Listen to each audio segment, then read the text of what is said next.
Modern socialists strike again. New York is banning small bottles of shampoo and lotions at hotels.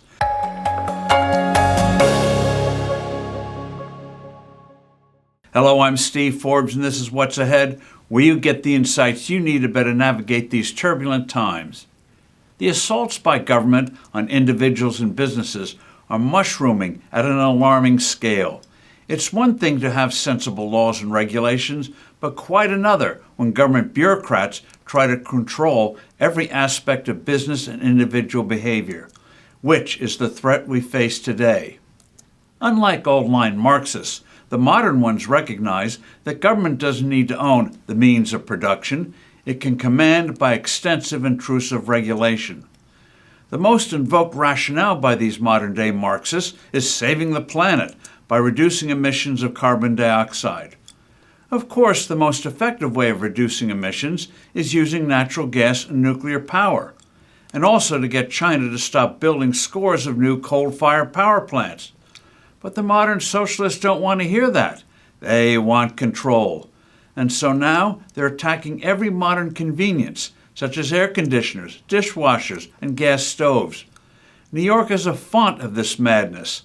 The latest example is the state is in the process of prohibiting hotels with 50 or more rooms from providing guests with small bottles of shampoos and lotions.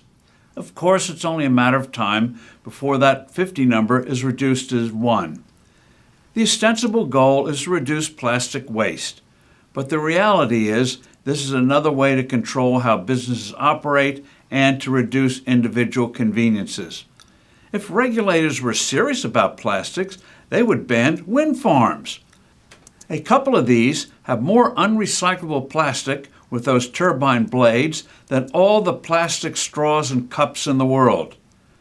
Naturally, the wellspring of such destructive nonsense, California, has a New York-like ban which took effect last year on small bottles. But the Empire State, yes, New York still uses that nickname despite its imperialistic connotations, is no slouch when it comes to modern socialism.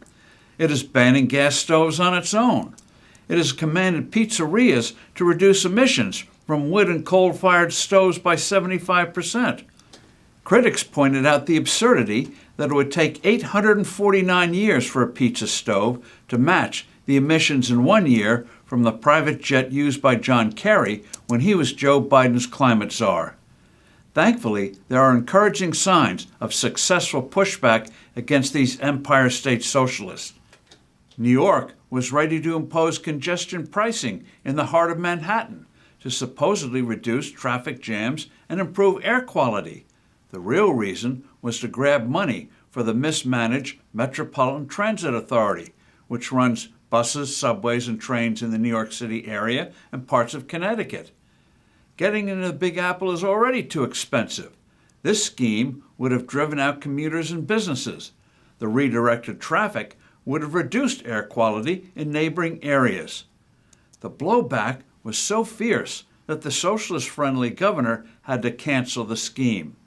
Hopefully, there will be more such retreats coming, especially when a new president takes office next January. I'm Steve Forbes. Thanks for listening. Do send in your comments and suggestions. I look forward to being with you soon again.